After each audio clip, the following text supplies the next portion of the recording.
صدق رسوله النبي الكريم ونحن على ذلك لمن الشاهدين ومن الشاكرين والحمد لله رب العالمين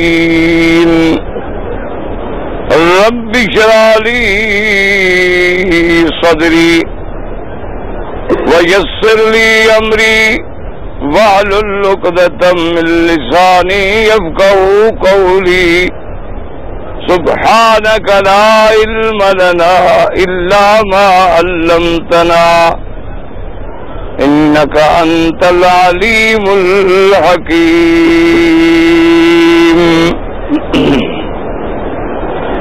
برادران اسلام، واجب الاحترام بزرگوں، دوستوں اور بھائیوں، اللہ تبارک و تعالیٰ کے کلام مقدس میں سے ایک آیت مبارکہ اور آقا انعامدار حبیب کبریا سیدنا محمد مصطفیٰ صلی اللہ علیہ وعلی آلہ واصحابہ وسلم تسلیما کثیرا کثیرا کے فرامین مبارکہ میں سے ایک حدیث تلاوت کی ہے. دعا فرمائیں کہ اللہ تبارک و تعالی اس عاجز کو صحت عافیت کاملہ دائمہ اور حق بات بیان کرنے کی توفیق عطا فرمائیں. اللہ تبارک و تعالی تمام حاضرین اور آنے والوں کی ہر بیماری، پریشانی، مشکل رہنے اور سب دور فرمائیں. تمام آنے والوں کی حاضری، حج، زیارت، عبادت، صدقات، خیرات منظور و مقبول فرمائیں.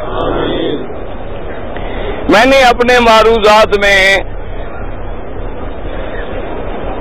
عرض کیا تھا کہ اللہ تبارک و تعالی نے ساری کائنات میں یہ دو مقام جو ہیں ایسے چن لیے ہیں کہ ان کا کوئی مقابلہ نہیں کر سکتا. ایک تو ہمارا عقیدہ ہے، ہمارا تو ایمان ہے الحمدللہ کہ ساری دنیا میں افضل جو ہے وہ مکہ اور مدینہ ہے.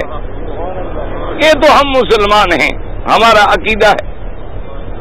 لیکن آج تک آپ عالم انسانیت کی تاریخ پہ نظر ڈالیں، دنیا میں بڑے بڑے مذاہب گزرے اور دنیا میں اب بھی بڑے بڑے مذاہب موجود ہیں. عیسائیت ہے، یہودیت ہے، ہندو مت ہے، بدھ مت ہے، اسی طرح سے اور دنیا میں بڑے مذاہب ہیں. اور ہر مذہب والوں نے اپنی عبادت خانوں کو، اپنے مراکز کو بڑی شہرت دی، ترقی دی، مقابلے کیے، لیکن کوئی مکہ مدینہ کا مقابلہ نہ کر سکا. کوئی ایسا مقام ہے ایمان سے کہیں جہاں کوئی مثال ہو کہ 25 لاکھ آدمی رمضان میں، 30 لاکھ آدمی حج میں خرچ بھی کرے، پیسے بھی بھرے، تکلیفیں بھی برداشت کرے، بچے بھی چھوڑے، دھکے بھی کھائے، پھر بھی آ رہا ہے. کوئی دعوت نامہ پہنچائے، کوئی ہمارے استقبال کے لیے آگے بلا آدمی کھڑے ہوتے ہیں، کوئی زبان بھی نہیں سمجھتا. اترتے ہیں بیچارے، ہم پانی مانگیں گے وہ روٹی دیں گے، ہم روٹی مانگیں گے وہ پانی دیں گے، ہم جگہ مانگیں گے وہ دھکے دیں گے، ہم دھکے مانگیں گے تو کہیں بیٹھ جاؤ. یعنی کام ہی الٹا ہے. لیکن سب کچھ قبول ہے. ایک تمنا ہے کہ مولا زندگی میں مکہ دکھلا دے، مدینہ دکھلا دے. کوئی دنیا کا تاریخ مقابلہ نہیں کر سکتی. اسی ضمن میں نے عرض کیا تھا کہ اللہ نے جو اپنے مدنی پاک کے لیے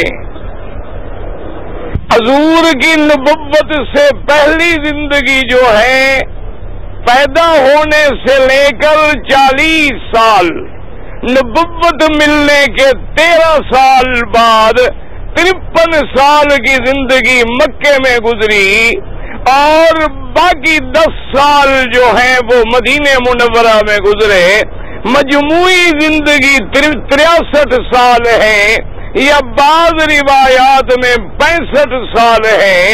اللہ تبارک و تعالی نے میرے مدنی کا مبدا، میرے مدنی کا مولد، میرے مدنی کا بچپن، میرے مدنی کی جوانی، میرے مدنی کا نزول وحی کا زمانہ، میرے مدنی پہ جبریل کا اترنا، میرے مدنی کا اعلان توحید کرنا، میرے پاک نبی کا دعوت دینا، اس کے لیے مکے کو چن لیا، اور میرے نبی کا نماز جاری کرنا، شریعت نافذ کرنا، پوری دنیا میں اسلام پھیلانا اور قیامت تک کے لیے ڈیرا لگانا، اس کے لیے مدینے کو چن لیا۔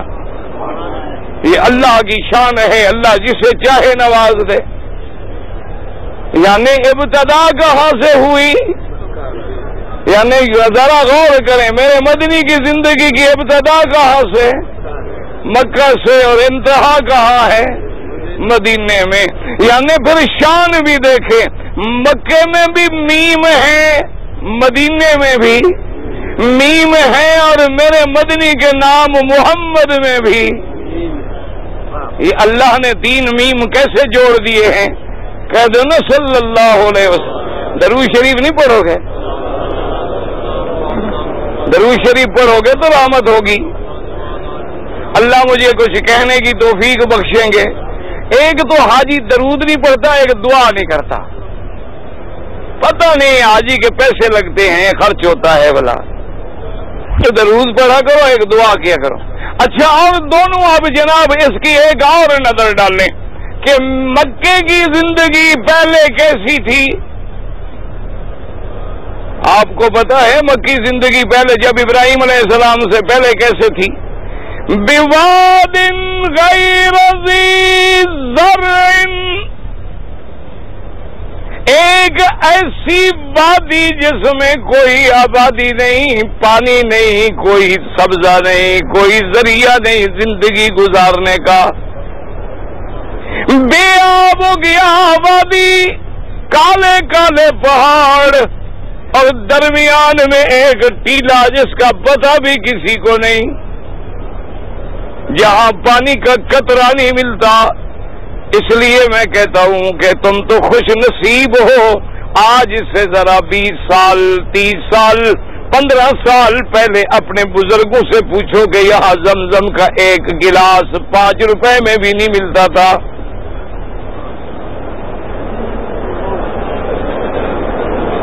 زمزم کا پانی نہیں ملتا تھا، اور عرفات میں کسی خوش نصیب کو وضو نصیب ہوتا تھا، سب تیمم کر کے نمازیں پڑھتے تھے۔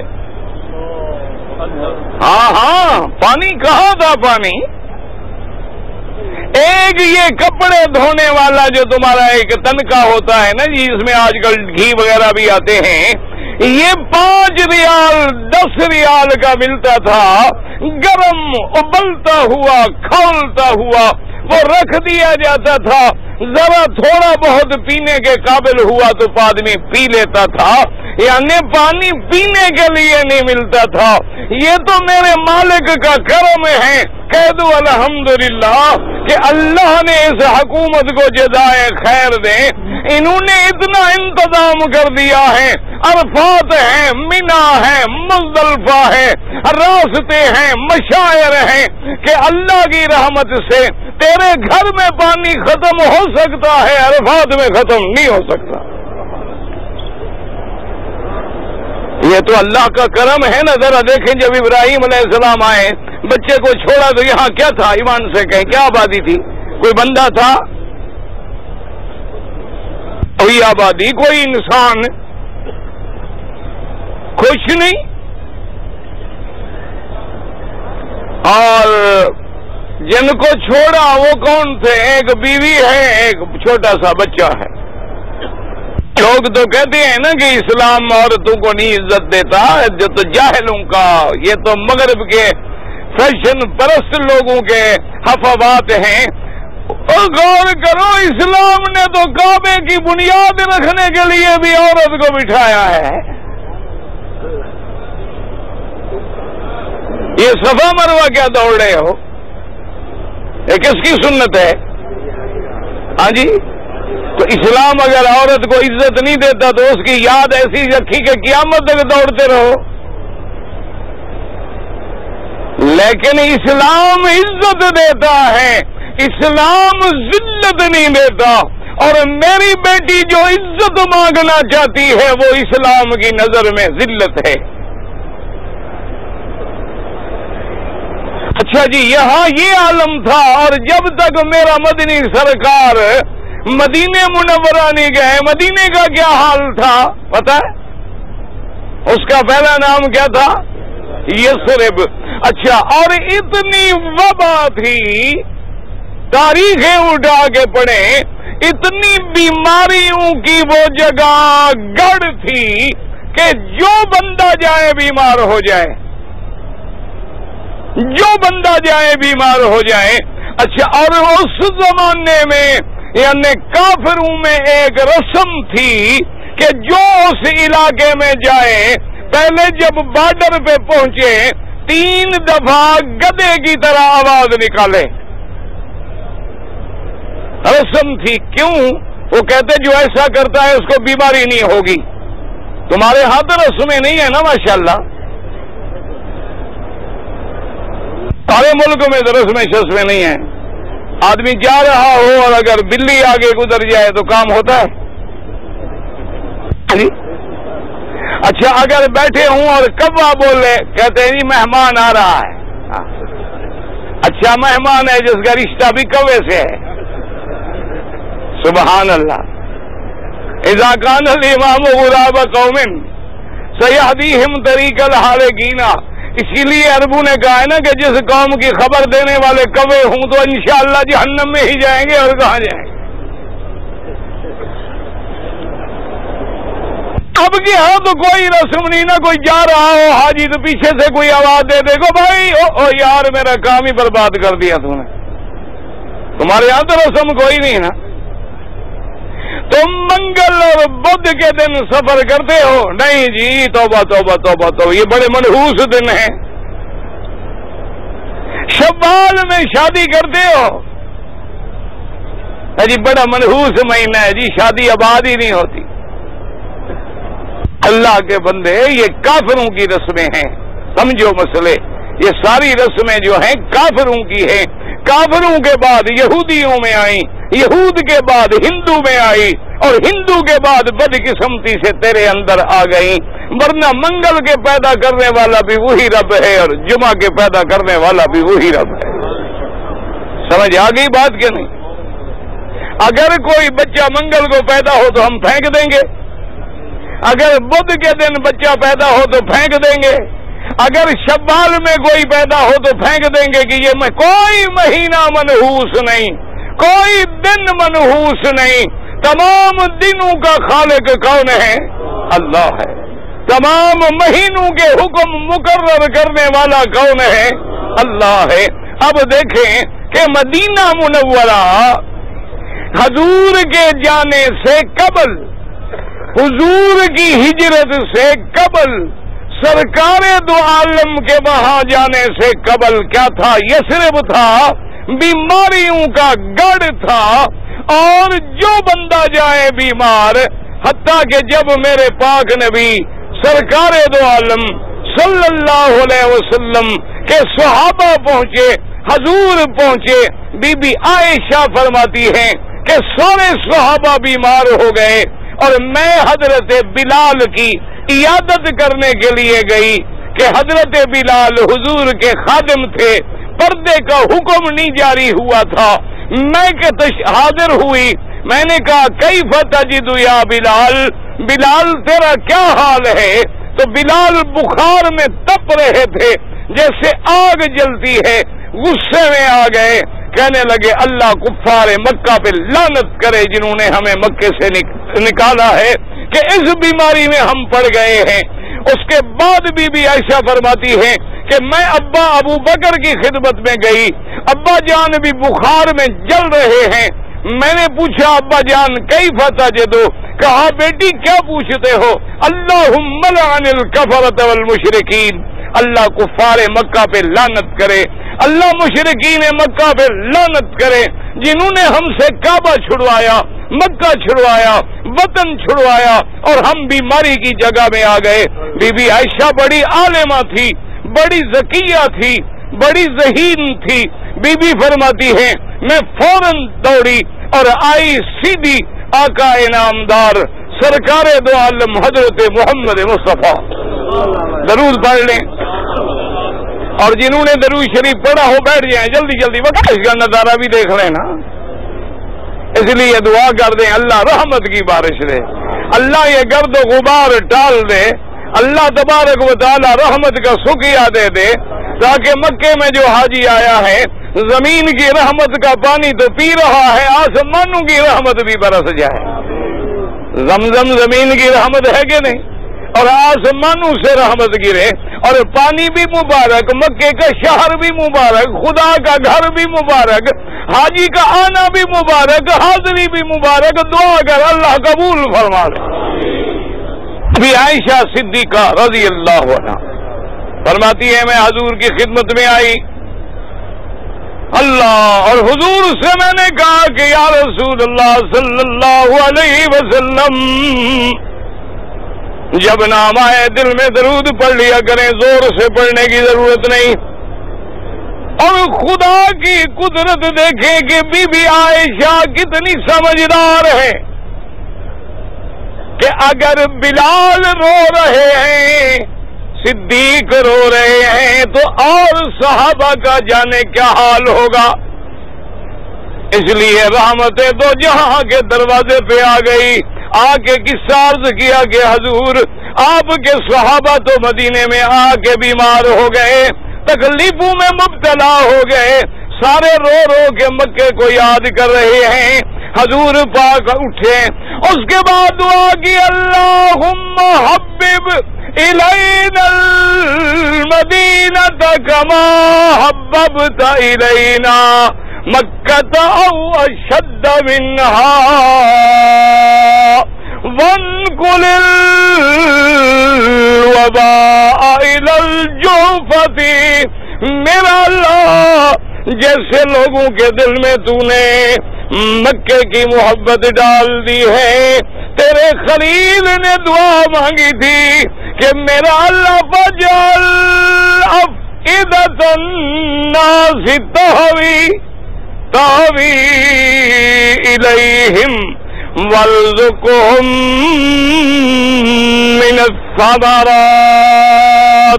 خلیل نے دعا مانگی اللہ لوگوں کے دلوں کو کعبے کی طرف پھیر، لوگوں کے دلوں کو مکے کی طرف پھیر دے. اور تیرا حبیب مانگتا ہے کہ مدینے کی طرف پھیر، مدینے کی محبت ڈال دے، مکے سے بھی زیادہ ڈال دے. اور میرا اللہ مدینے میں جتنا بیماریاں ہیں، جتنی وبائیں ہیں، جتنی بلائیں ہیں، ان سب کو مدینے سے ہٹا کے جحفہ کی طرف، یہودیوں کی طرف منتقل کر دیں.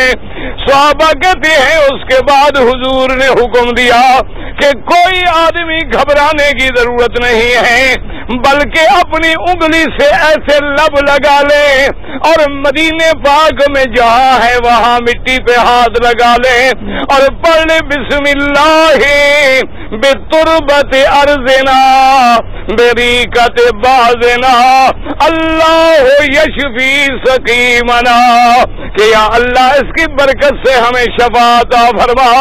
صحابہ کہتی ہیں حضور کی دعا کی دیر تھی کہ بیماریاں بھی ٹل گئیں، وبائیں بھی ٹل گئیں. اب صرف صحابہ نہیں بلکہ اللہ نے مدینے کی فضا کو بھی شفا والا بنا دیا. اللہ اکبر. اللہ سے دعا کر اللہ ہمیں بھی حضور کا، حضور کے شہر کا ادب نصیب کر. یہ شان والا شہر ہے، اس لیے امام مالک رحمت اللہ علیہ فرماتے ہیں مکے سے بھی افضل. پوچھا کیوں؟ نے کہا مکے والوں نے تو توحید سن کے کانٹے بچھائے، مکے والوں نے تو توحید کا نعرہ سن کے پتھر برسائے، مکے والوں نے حضور کا مسجد الحرام میں داخلہ بند کر دیا، نمازوں سے روکا، راستے میں کانٹے بچھائے، ہر تکلیف پہنچائی. لیکن امام مالک فرماتے ہیں کہ یہ شان مدینے والوں کا ہے کہ میرے مدنی جب مدینے میں آئے، مدینے کے بچے، مدینے کے بوڑھے، مدینے کے مرد، مدینے کی عورتیں سب مدینے سے نکل کے ثنیۃ الوداع پہ کھڑی ہیں استقبال محمد مصطفیٰ کے لیے صلی اللہ علیہ وسلم۔ یہ نکالنے والے، وہ سینے سے لگانے والے، مکے میں پتھر برسانے والے، مدینے میں پھول برسانے والے، مدینہ منورہ میں آنے پر حضور سرکار دو عالم صلی اللہ علیہ وآلہ آلہ وصحبہ وسلم تسلیما کثیرا، ایسی شان کہ میرا مدنی جب جا رہے ہیں ایک صدق ہے، ایک میرا مدنی محمد مصطفیٰ ہے، ایک صدیق ہیں، حضور کا غلام ہے، اور مدینے والے جو ہیں استقبال کے لیے ثنیۃ الوداع پہ کھڑے ہیں۔ حتیٰ کہ امام بخاری رحمت اللہ علیہ نے اور بڑے بڑے محدثین کرام نے وہ واقعہ لکھا ہے کہ چھوٹی بچیاں کھڑی ہیں اور کیا کہتی ہیں، طلع البدر علینا۔ جب نام آئے درود پڑھ لیا کرو۔ اچھا حضور کا نام لو نا، نام لو محمد، سارے حاجی نام لو محمد۔ اچھا اب ایسا کرو کہ ہونٹ علیحدہ ہوں اور نام لو، لے سکتے ہو؟ وہ تو نام ایسا پیارا ہے کہ بغیر بوسے کے نکلتا ہی نہیں، ٹھیک ہے کہ نہیں؟ بغیر بوسے دیے ہوئے نام لے سکتے ہو؟ نہ ابھی لے کے دیکھ لو، کوئی نام لینے میں ٹھنڈ پڑے گی نا، نام لینا حضور کا۔ ہونٹ ملیں گے کہ علیحدہ ہوں گے؟ تو پھر انگوٹھے کی کوئی ضرورت ہے بھلا؟ دیکھیں جی بچیاں کیا کہ طلع البدر، واہ مدینے کی بچیاں، اللہ تبارک و تعالی نے تمہیں بھی کیا کر دیا، طلع البدر علینا من ثنیۃ الوداع وجب الشکر علینا ما دعا للہ داعی۔ مدینے کی بچیاں کیا کہتی ہیں کہ آج بدر مانا 14ویں کا چاند۔ بدر کس کو کہتے ہیں؟ ایمان سے کہو، پہلے دن کے چاند کو کیا کہتے ہیں؟ ہلال۔ پہلے دن کا چاند کیا ہوتا ہے؟ ہلال، یاد رکھو۔ اس کے بعد کیا بنتا ہے؟ قمر۔ پہلے کیا ہے؟ ہلال، پھر کیا بنے گا؟ قمر۔ کیوں قرآن کہتے والقمر قدرناہ منازل حتی عاد کالارجون القدیم۔ قرآن کہتا ہے ہم نے چاند کی منازل، ہم نے چاند کے مقرر کر دیے، اس میں چلتا ہے۔ اور قرآن کہتے ہیں یسألونک عن الاہلہ، میرا مدنی صلی اللہ علیہ وسلم، لوگ آپ سے پوچھتے ہیں ہلال کے بارے میں کہ چاند جب نکلتا ہے، کبھی نکلتا ہے، بڑھتا ہے، کم ہوتا ہے، ڈوب جاتا ہے، اس میں کیا حکمت ہے؟ تو یاد رکھو جب چاند نکلے تو کیا ہے؟ ہلال۔ جب بڑا ہو تو کیا ہے؟ قمر۔ جب 14ویں کا بن جائے تو کیا ہے؟ بدر۔ مدینے کی بچیاں دیکھو، یہ نہیں کہا طلع الہلال، یہ نہیں کہا طلع القمر علینا۔ کیوں یہ کہتی تو پھر نقص کا شائبہ تھا۔ کہتی ہے طلع البدر علینا کہ 14ویں کا چاند جیسے مکمل ہے میرے مدنی کا چہرہ بھی مکمل، 14ویں کا چاند جیسے مکمل میرے مدنی کی نبوت بھی مکمل، 14ویں کا چاند جیسے مکمل میرے مدنی کی رسالت بھی مکمل۔ اب 14ویں کے چاند کے بعد ڈوبنا ہے، ابھرنا نہیں۔ میرے مدنی کے بعد بھی دنیا ختم ہوگی، ابھی بڑھنی نہیں۔ نبوت بھی آپ پہ ختم، رسالت بھی آپ پہ ختم، اس لیے شان دیکھیں تشبیہ دی ہے، اور کیا پیاری طلع البدر علینا، سورج کی روشنی جلاتی ہے اور چاند کی روشنی جلاتی ہے، سورج جلانے کے لیے ہے اور چاند بڑھانے کے لیے ہے۔ مدینے والوں نے سورج نہیں کہا، مدینے والوں نے آگ سے تشبیہ نہیں دی، مدینے والوں نے چاند سے تشبیہ دی کہ جیسے رات کی چاندنی میں ٹھنڈک ہے، میرا مدنی تیرے ذکر میں بھی ٹھنڈک ہے۔ کہہ دو صلی اللہ علیہ وسلم۔ اللہ اکبر، اللہ، دعا کرو اللہ ہمیں حضور کی محبت نصیب فرمائے اور حضور کی محبت میں زندگی گزرے اور موت آئے۔ اللہ، بی بی صدیقہ رضی اللہ تعالی عنہا، بی بی فرماتی ہے میں نے خواب دیکھا تھا، بی عائشہ نے خواب دیکھا، اور خواب دیکھنے والی بی بی عائشہ تھی تو پھر خواب بھی تو اسی طرح سے۔ آج خواب دیکھنے والے ہم ہیں تو مکے میں ہیں، خواب میں بچے یاد آ رہے ہیں، پیچھے گھر کا مسئلہ ہے۔ اکثر حاجیوں کو فکر ہے کہ واپسی کی سیٹ کوئی جلدی ہو سکتی ہے، اکثر لوگوں کو فکر ہے، بیچارے بہت پریشان۔ اچھا، بعد مسئلہ پوچھنے آتے ہیں جناب میری سیٹ ہو گئی ہے 11 ذی الحج کو، اور 11 اور 12 کی کنکریاں، میں نے کہا ٹھیک ہے پھینک کے جاؤ، اور کیا کرنا ہے؟ تم کوئی حج کے لیے تھوڑے آئے تھے، تم نے تو اپنا نام لکھوانا تھا، میں حج پہ کیا تھا، بس عرفات ہو گیا، چھٹی تھی، امان اللہ۔ اللہ اکبر، یہ دیکھیں سیدہ فرماتی ہے میں نے خواب دیکھا، میں کیا دیکھتی ہوں کہ آسمانوں سے ایک چاند اترا ہے، چاند اتر کے میرے گھر میں، میرے حجرے میں، بی بی عائشہ کا حجرہ پتہ ہے کون ہے؟ جہاں اب میرے مدنی پاک کا روضہ ہے، جہاں سرکار دو عالم کی قبر مبارک ہے، یہ حجرہ کس کا ہے؟ ہاں جی، سیدہ، نہ ایمان سے کہو بی بی عائشہ کے نام سے بھاگ سکتا ہے کوئی؟ پھر مدینہ جانا چھوڑ دے۔ ہاں، اگر بی بی عائشہ سے بغض ہے تو پھر مدینے جانے کا کیا فائدہ ہے؟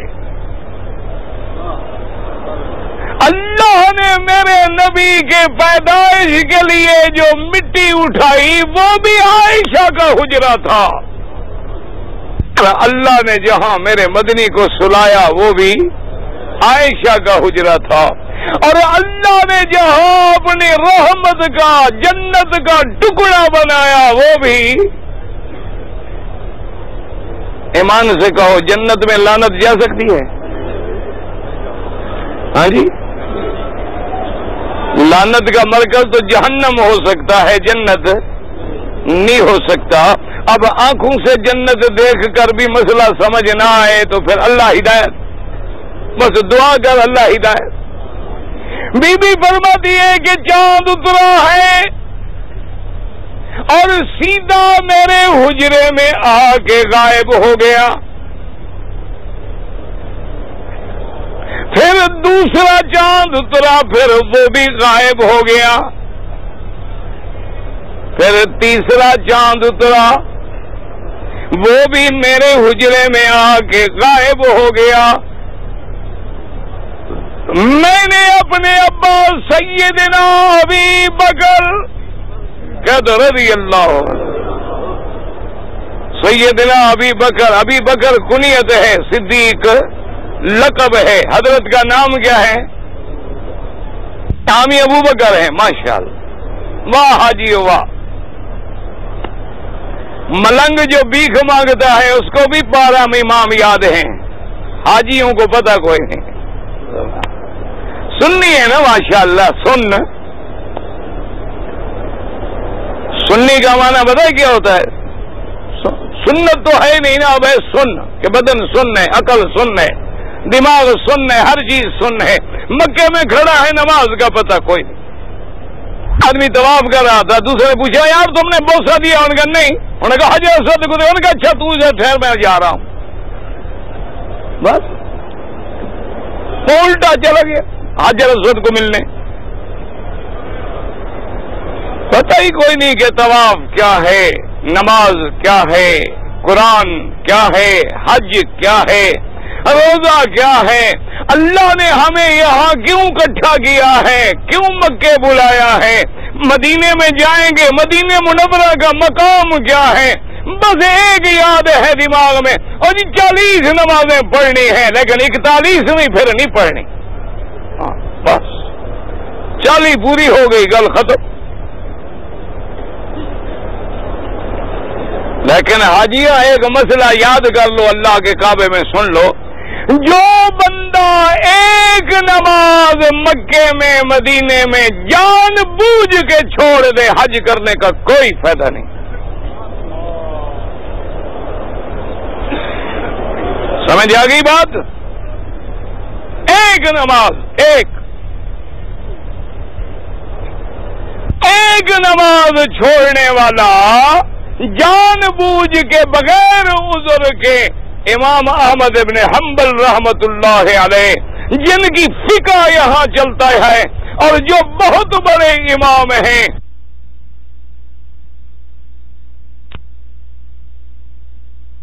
والا کافر ہو جاتا ہے، اور اگر مر جائے اس کا جنازہ بھی نہ پڑھو اور مسلمانوں کے قبرستان میں دفن بھی نہ کرو.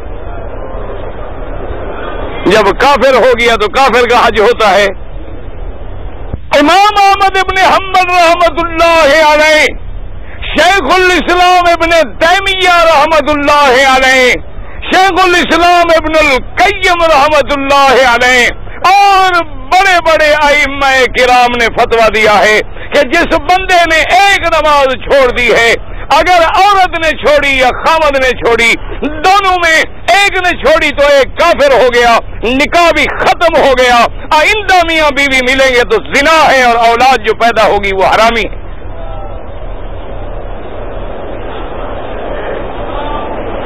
تو شکر کرو کہ 3 امام کہتے ہیں کافر نہیں ہوتا، فاسق ہوتا ہے، ورنہ ایک امام تو اسی طرف ہے، وہ کہتے ہیں حضور کی حدیث مبارک ہے من ترک الصلاۃ متعمدا فقد کفر، جو نماز جان بوجھ کے چھوڑ دیتا حقیق کافر ہو گیا. وہ کہتے ہیں ظاہر حدیث ہے، ہم ادھر ادھر جانے کی ضرورت کیا ہے، ایک نماز چھوڑنے والا. اس لیے دیکھ لیں آج 99% اولادیں نافرمان ہیں، اولاد ماں باپ کی قاتل ہیں، اولاد ماں باپ کی دشمن ہیں، بیٹیاں ماں باپ کی عزت بیچنے والی ہیں. وجہ کیا ہے کہ آگے جب نماز ہی نہیں ہے، حلال ہو تو پچھڑم بھی ہو.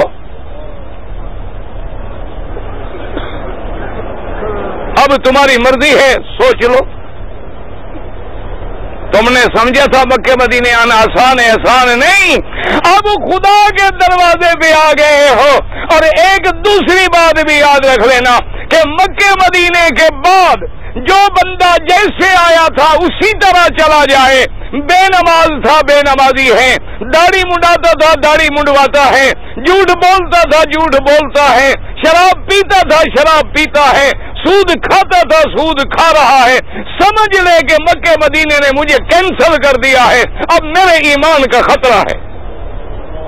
اس لیے دعا کر اللہ ہماری حاضری قبول فرمائے، اللہ ہر آنے والے کے دامن رحمت سے بھر دے، اللہ کسی کو خالی نہ فرمائے، اور اللہ ہر بندے میں اسلام کا انقلاب پیدا کر دے کہ واپس جب جائیں تو پتہ لگے، لوگ دیکھ کے سمجھیں گے یار یہ مکے مدینے سے آیا ہے. لیکن یہ نہیں کہ لوگ دیکھ کے گلا کریں سبحان اللہ حاجی صاحب ہے جی، یہ گواہی قبول نہ کرنا، حاجی ہے حاجی. ہم مکے مدینے کو بدنام کرنے والے نہ بنے، نیک نام کرنے والے بنے. اس لیے دعا کریں. اب دیکھیں بی بی عائشہ نے خواب دیکھا کہ ایک چاند اترا، دوسرا چاند اترا، تیسرا چاند اترا، اور اس حجرے مبارک میں غائب ہو گیا. وہ حجرہ بھی شان والا، بی بی بھی شان والی، اس میں آنے والے بھی شان والے، رہنے والے بھی شان والے. یہ وہ حجرہ مبارک ہے جس کے باہر اب جالیاں لگائی ہوئی ہیں اور اندر جو ہے وہ قبر مبارک ہے. سرکار دو عالم اور اس کے بعد قدموں میں صدیق ہے، عمر ہیں، رضوان اللہ علیہم اجمعین، اور ایک قبر کی جگہ باقی ہے، کیونکہ جب عیسیٰ ابن مریم آسمانوں سے اتریں گے، میرے مدنی نے فرمایا ان کو جب موت آئے گی وہ بھی محمد کے روضے میں دفن ہوں گے صلی اللہ علیہ وسلم علیہ الصلوۃ والسلام۔ بی بی عائشہ فرماتی ہے میں نے سیدنا ابی بکر صدیق، یاد رکھو ابی بکر کنیت ہے، کیا نام ہے؟ کیا ہے؟ کنیت ہے۔ صدیق کیا ہے؟ لقب ہے۔ نام کیا ہے؟ عبداللہ۔ کبھی کنیت مشہور ہو جاتی ہے پھر نام کی بات نہیں رہتی، جیسے ابی ہریرہ، ابی سلمہ، یہ کنیت مشہور ہو جاتی ہے، نام مشہور نہیں ہوتا۔ جیسے سیدنا عمر کا نام مشہور ہو گیا، عثمان کا نام مشہور ہو گیا، علی ابن ابی طالب کا نام مشہور ہو گیا، میرے صدیق کی کنیت مشہور ہو گئی۔ اور خدا کی شان ہے کہ جو جو شان بڑا ہوتا ہے اسی طرح پھر انعام بھی بڑا ہوتا ہے، اس لیے کنیت بھی معروف ہے، لقب بھی معروف ہے۔ اور اللہ تبارک و تعالی نے شان ایسی بخشی تھی کہ علم تعبیر رویا، خواب کے بتانے میں حضرت صدیق کو بہت بڑا اللہ نے ملکہ دیا تھا۔ یہ خواب کی تعبیر دینا جو ہے یہ علم ہے، یہ ہر کسی کا کام نہیں۔ ایک بات یاد رکھا کرو، کبھی خواب عام آدمی کو نہ بتایا کرو، اس سے بالکل نہ بتاؤ تو بہتر ہے چپ کر جاؤ بس۔ اگر کبھی خواب بتلانا ہو تو کسی عالم کو، علم والے کو بتلاؤ، کیونکہ تعبیر غلط دے گا تو کبھی تعبیر کے مطابق خواب واقع ہو جاتا ہے۔ سیدنا ابو بکر صدیق رضی اللہ عنہ، انہوں نے جب بی بی عائشہ کا خواب سنا تو چپ کر گئے۔ بی بی نے پوچھا کہ سیدنا ابی بکر ابتی اخبرنی، ابا جان مجھے بتلائے میرے خواب کی تعبیر کیا ہے؟ فرمایا بی بی عائشہ خاموش ہو جا، وقت آئے گا تو تمہیں تعبیر بھی بتلا دوں گا۔ اب دیکھیں کہ جب میرے مدنی سرکار آمنہ کے لال حبیب کبریا رحمت دو جہاں کی وفات ہوئی، میرے بھائیوں کیا کریں، آج تک دنیا اس پہ بھی جھگڑا کر رہی ہے کہ نبی کا جنازہ بھی پڑھا تھا کسی نے کہ نہیں پڑھا تھا۔ یہ بھی جھگڑے ہیں، انا للہ و انا الیہ راجعون۔ جنازہ کیا ہوتا ہے؟ ایمان سے کہو جنازہ کیا ہے؟ دعا ہے نا، ہم دعا کرتے ہیں کہ اللہ میت کی مغفرت کرے۔ ایمان سے کہو حضور کو ہماری دعا کی ضرورت تھی؟ حضور کی بخشش کے لیے امت کی دعا ضروری تھی کہ حضور معصوم ہیں، جنت کے سردار ہیں، جنت میں کوئی داخل نہیں ہو سکتا جب تک پہلے میرا مدنی نہ جائے، تو پھر جنازے کا کیا جھگڑا؟ کوئی عقل کی بات کریں، بس لوگوں کو ہٹانا ہے راستے سے۔ وہ یہودیوں نے جو دماغوں میں فتنے ڈالے تھے وہ منتقل ہوتے چلے آ رہے ہیں۔ جب سرکار دو عالم صلی اللہ علیہ وسلم، اللہ کے بندو میرے مدنی کی وفات کوئی مذاق تھی؟ صحابہ کہتے ہیں کہ واللہ ما رأینا اضواء یوم، کہتے ہیں خدا کی قسم ہے ہم نے ایسا روشن دن نہیں دیکھا تھا اس دن سے جس دن مدنی مدینے آیا۔ جس دن مدینے آئے معلوم ہوتا تھا کہ آج روشنی بھی نرالی ہے، دن بھی نرالا ہے، اور جس دن مدنی کی وفات ہوئی ہے اس دن جیسا ہم نے اندھیرے والا دن نہیں دیکھا۔ اب سیدنا آمنہ کے لال سرکار دو عالم صلی اللہ علیہ وسلم میرے مدنی پہ جب وفات آئی، صحابہ نے کسی نبی کی وفات نہیں دیکھی، کسی پیغمبر کی وفات نہیں دیکھی، اب حیران بیٹھے ہیں کہ کیا کریں، حضور کو غسل دیں تو کیسے دیں، دفن کریں تو کیسے کریں، حضور کی قبر مبارک بنائیں تو کیسے بنائیں، کیونکہ پہلے تو ان کے ہاتھوں میں کسی نبی کا کوئی واقعہ نہیں گزرا۔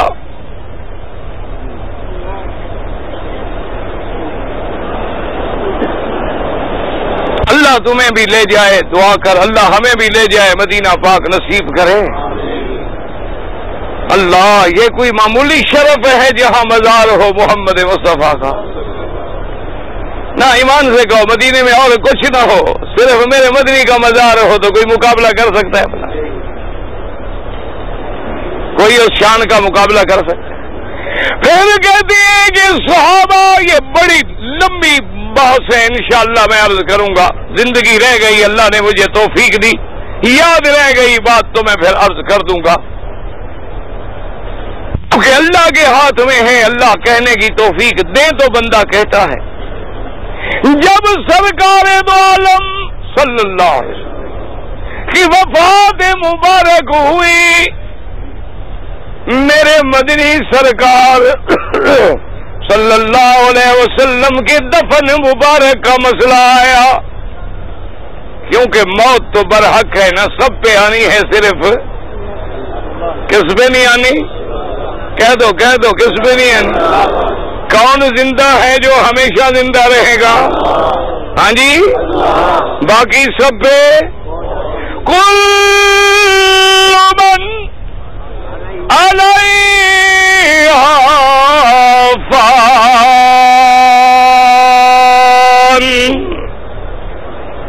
وَيَبْقَى وَجْهُ رَبِّكَ ذُو الْجَلَالِ وَالْإِكْرَامِ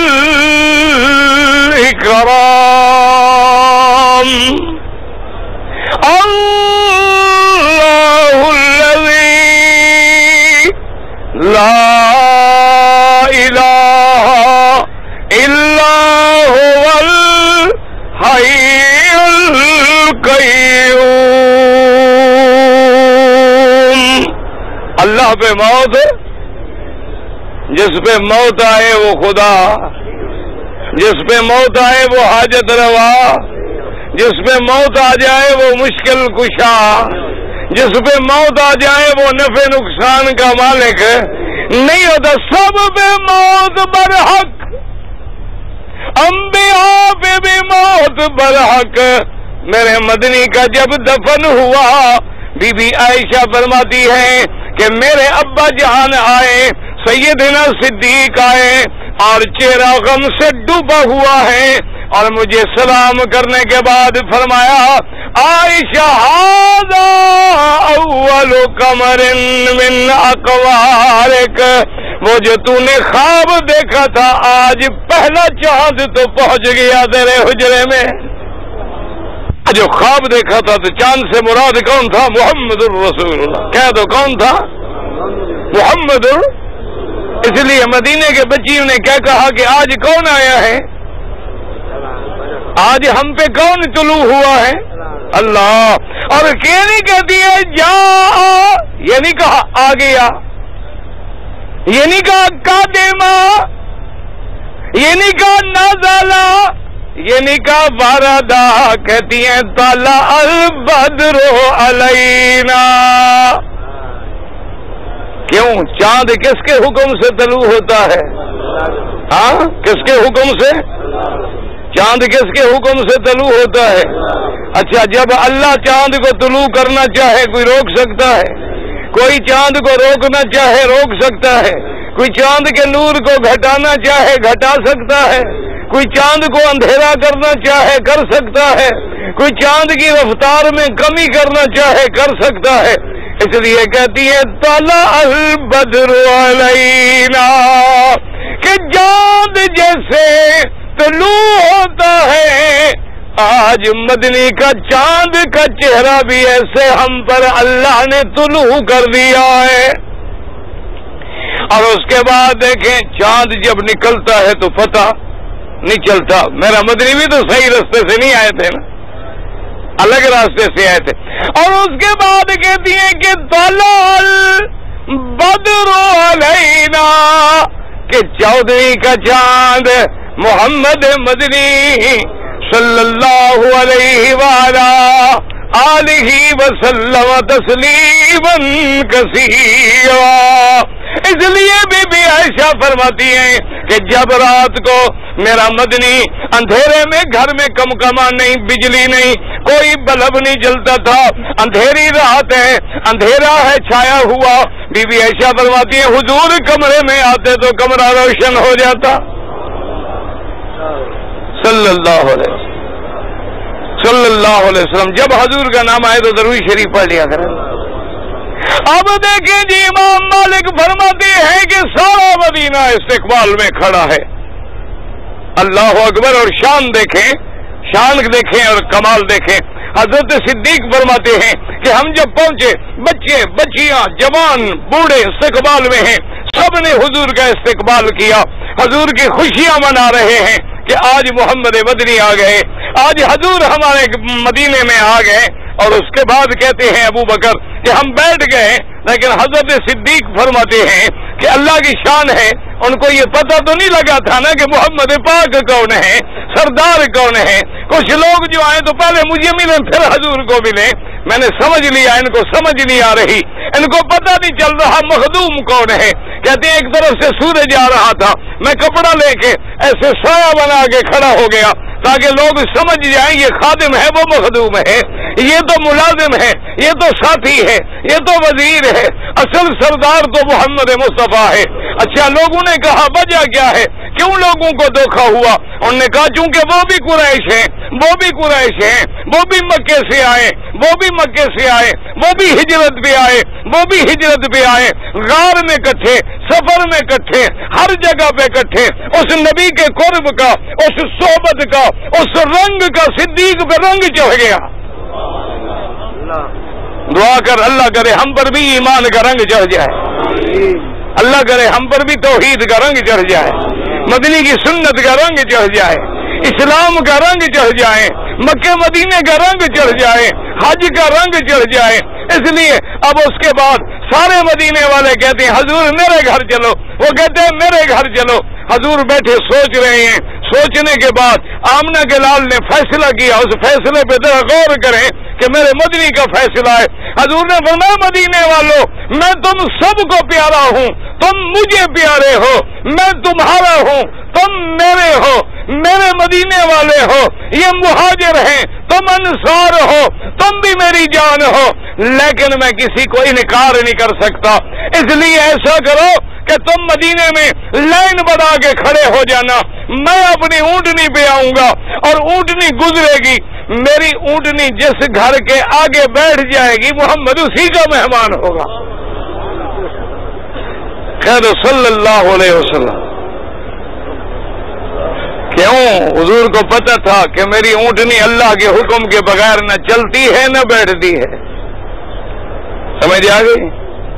میرے برادری نے سمجھو کہتے ہیں جناب بہابی نہیں مندے نبی دی تے اونٹنی نوی علم غیب سی. ہاں دیکھو کیسے مسئلہ نکالا ہے. اور دعا کرو اللہ ہماری برادری کو ہدایت. ہماری ان سے اللہ جانتا ہے کعبہ سامنے ہے، کوئی دشمنی نہیں، کوئی جھگڑا نہیں. دعا کر اللہ ان کو بھی قرآن و حدیث کی سمجھ دے، اللہ ان کے سینوں میں بھی توحید ڈال دے، اللہ انہیں بھی بدعات سے بچائے، شرک سے. یہ وجہ نہیں یاد رکھو جس دن سرکار دو عالم عمرے پہ آئے اور مقام حدیبیہ پہ حضور کی اونٹنی رک گئی. حالانکہ حضور تو عمرے کے لیے ہیں، احرام باندھا ہوا ہے، مکے آنا چاہتے ہیں، اسی نیت سے چلے ہیں، لیکن اونٹنی رک گئی. صحابہ نے اونٹنی کو ہلایا، غلاموں نے اونٹنی کو مارا. آپ نے فرمایا کچھ نہ کہو، حبس بالفیل. حضور نے فرمایا خبردار مت مارو اونٹنی کو، میری اونٹنی کو بھی اسی طاقت نے روکا ہے جس نے ہاتھیوں کو روک دیا تھا. کوئی حکمت ہے, روکنے والے نے روکا ہے.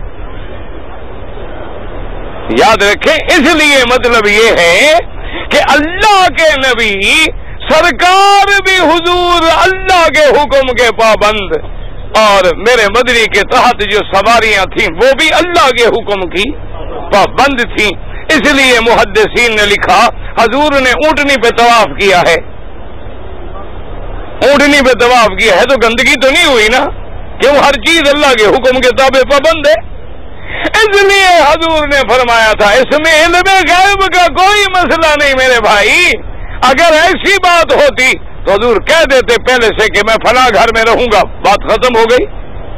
لیکن حکمت تو اسی میں ہے کہ کوئی نہ جانے, اور اللہ روکنے والا جس کے گھر کے آگے روکے. حضور کی سواری جا رہی ہے, جس کے گھر سے گزر جاتی ہے وہ اداس ہو جاتا ہے. چلتے چلتے حضرت ابی ایوب انصاری, سب کہہ دو رضی اللہ عنہ, اس کے دروازے پہ آ کے اونٹنی بیٹھ گئی. حضور نے کہا بس اب اللہ کا حکم یہی ہے, ہمارا میزبان ابی ایوب ہے اور ہم اب اسی کے مہمان رہیں گے. تو یہ مدینہ منورہ میں جانے کے بعد یہ شرف جو ہے ابی ایوب کو ملا کہ پہلا میزبان میرے نبی کا کون تھا؟ ابی ایوب انصاری. سب کہہ دو رضی اللہ عنہ وارضاہ. اللہ آپ کو بھی اور مجھے بھی نصیب کرے.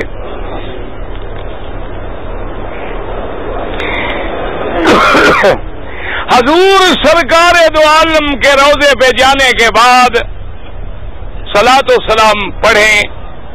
ایک صحیح حدیث مبارک میں آتا ہے کہ جب صلاۃ و سلام پڑھے جاتے ہیں اللہ اپنے پاک نبی کو سنواتے ہیں. اگر تمتع کرنے والا حاجی قربانی مینا میں کرے, مکے میں کرے, سارے حد حرم میں جہاں مرضی آئے کرے, مینا ضروری نہیں.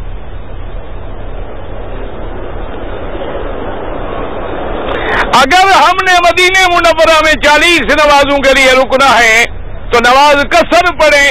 اگر علیحدہ پڑھو تو قصر پڑھو, ورنہ تو نماز امام کے پیچھے جماعت کے ساتھ پڑھو, ورنہ 40 نمازیں پڑھنے کا فائدہ. سورت فاتحہ کے بغیر نماز ہو جاتی ہے. کوئی نماز ہے ہی نہیں جس میں سورت فاتحہ نہ ہو. کوئی نماز ہے ایسی؟ ہاں جی, تو پر سورت فاتحہ تو ہر نماز میں ہے. سورت فاتحہ نہ ہو تو نماز نہیں ہوگی. لیکن مجھے آپ بتائیں کوئی نماز جس میں سورت فاتحہ نہ ہو. یہ تو الگ بات ہے نا کہ امام پڑھتا ہے یا ہم. نماز میں تو فاتحہ ہے نا, نماز تو بغیر فاتحہ کے نہیں ہے نا.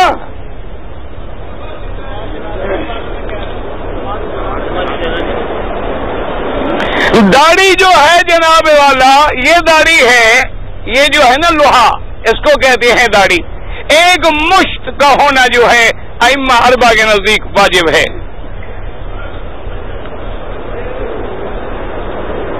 اگر کوئی مسلمان لڑکی کسی کافر سے شادی کر لے, نکاح نہیں ہوتا بلکہ نعوذ باللہ وہ اسلام سے نکل جائے گی.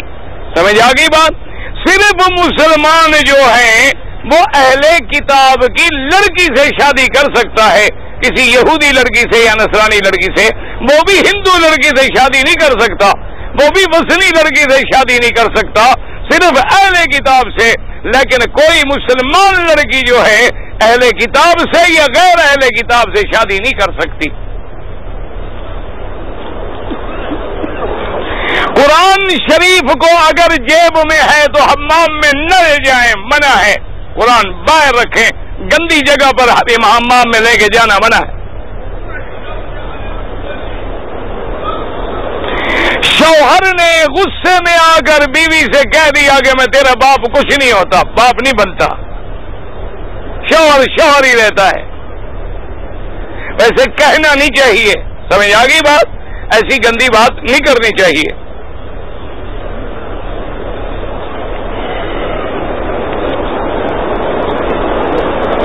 اگر ہم عمرہ کرنا چاہیں تو کون سا بھائی عمرہ تو صرف 9, 10, 11, 12, 13 یہ 5 دن جو ہے نہیں ہوتا, باقی سارا سال عمرہ کریں.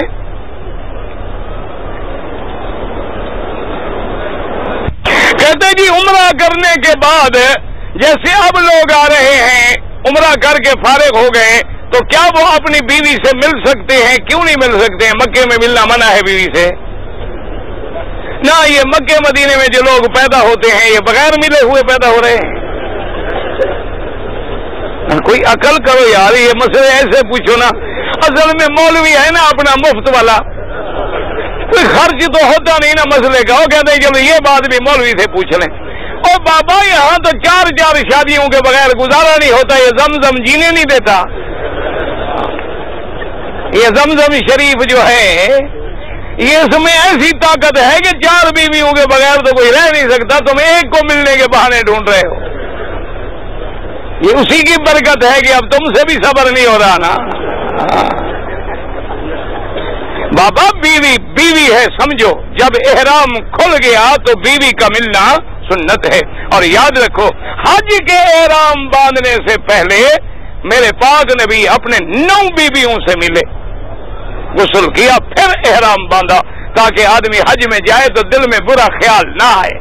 اس لیے علماء نے لکھا ہے کہ جس بندے کے ساتھ بیوی ہے حج کے احرام باندھنے سے پہلے اس کا ملنا جو ہے وہ بھی سنت محمد مصطفیٰ, تاکہ دونوں کے دل میں شیطانی خیال نکل جائیں اور احرام میں رہے کسی غیر محرم عورت پہ نظر پڑے تو دل میں برا خیال پیدا نہ ہو.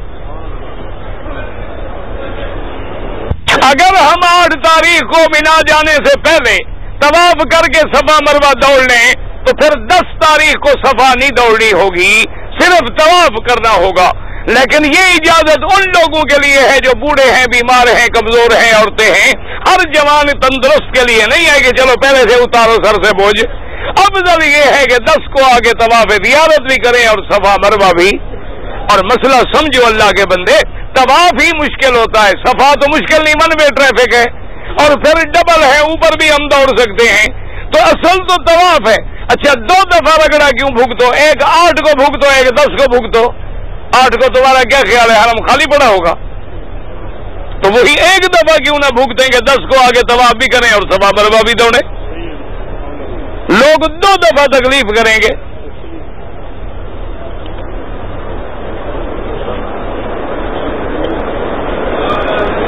اگر کسی کی بیوی ملازم ہے اور وہ اپنے خاوند کے پاس کم رہتی ہے, اگر تو خاوند راضی ہے, رضامندی سے تو گزارا ہو سکتا ہے, ورنہ خاوند کے حکم کے بغیر نہ وہ نوکری کر سکتی ہے نہ خاوند سے علیحدہ رہ سکتی ہے. ہاں خاوند راضی ہے, غریب ہے, وہ کہتے ہیں جی گزارا نہیں ہوتا, چلو بیوی بھی نوکری کرتی ہے, میں بھی مزدوری کرتا ہوں, تب جا کے گزارا ہوتا ہے. اگر شوہر راضی ہے اور بیوی عزت کا احساس رکھتی ہے پھر وہ کر سکتی ہے نوکری. لیکن اگر خاوند کہے کہ نوکری نہیں کرنی تو عورت نہیں کر سکتی. یعنی آپ اندازہ کریں, خاوند کہے حج پہ نہ جاؤ, اسلام کہتا ہے نہ جاؤ. خاوند کہتے ہیں نفلی روزہ نہ رکھو, عورت روزہ نہ رکھے.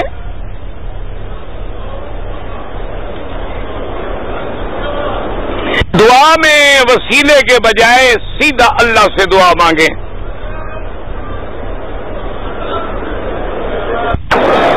کہتا ہے جی کہ سورج ڈوبنے کے بعد روزے میں افطار کرنا جو ہے میرے سرکار دو عالم کا حکم ہے کہ میری امت پر یہ لازم ہے کہ سورج ڈوبنے کے بعد فوراً افطار کریں. اگر مدراس میں لیٹ کرتے ہیں 10 منٹ تو وہ غلط کرتے ہیں. ہاں البتہ شیعہ لوگ جو ہیں وہ جب تک تارے نہ نکلیں اس وقت تک افطار نہیں کرتے, ورنہ اسلام کا حکم یہ ہے, حضور نے فرمایا افطار میں جلدی کرو, سحری میں دیر کرو.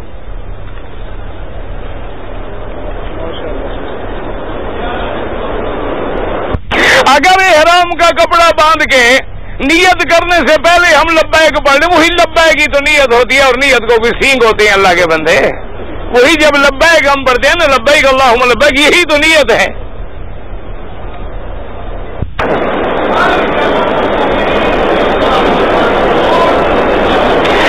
ایک عورت نے لکھا ہے کہ 3 سال سے مجھے نماز میں بڑے گندے گندے خیالات آتے ہیں.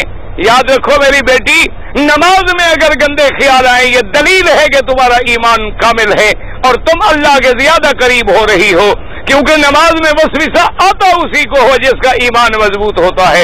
حضرت صدیق رضی اللہ تعالیٰ عنہ سے ایک یہودی نے پوچھا تھا, اس نے کہا کہ حضرت صدیق ہم یہودی عبادت کرتے ہیں، ہماری عبادت میں کوئی ہمیں وسوسہ نہیں آتا، لیکن مسلمان نمازیں پڑھتے ہیں ان کو وسوسے آتے ہیں۔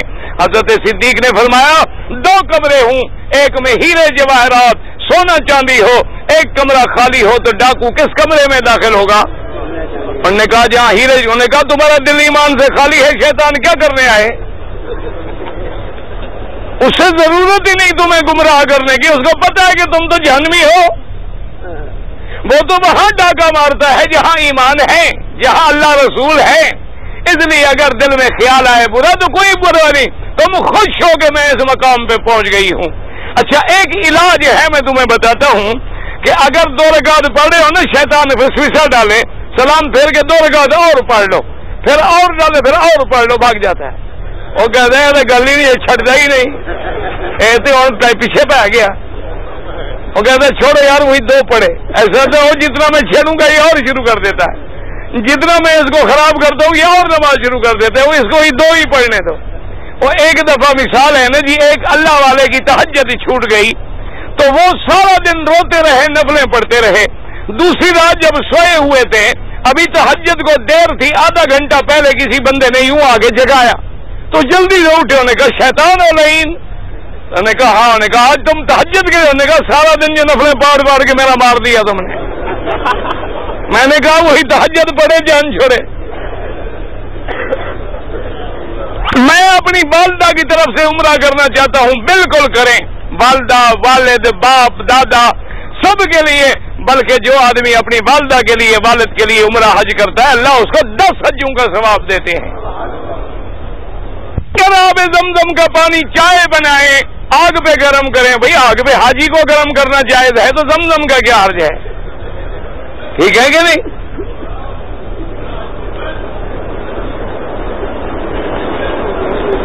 اگر ہم مدینہ منورہ سے واپس آئیں جو عمرہ کریں تو میں اپنی والدہ کا، بالکل جس کا مرضی ہے کرو، والد والدہ کے لیے حج عمرہ سب جائز ہے۔ حجی لوگ کچھ پیسے لائے تھے نیاز چڑھانے کے لیے، پتہ نہیں کس پہ چڑھاؤ گے؟ بابا خیرات کر دو، کوئی نیاز شیاز نہیں چڑھائی جاتی، غریب کسی مسکین کو دے دو۔ اگر حرم میں کچھ دیر سو جائیں کوئی حرج نہیں،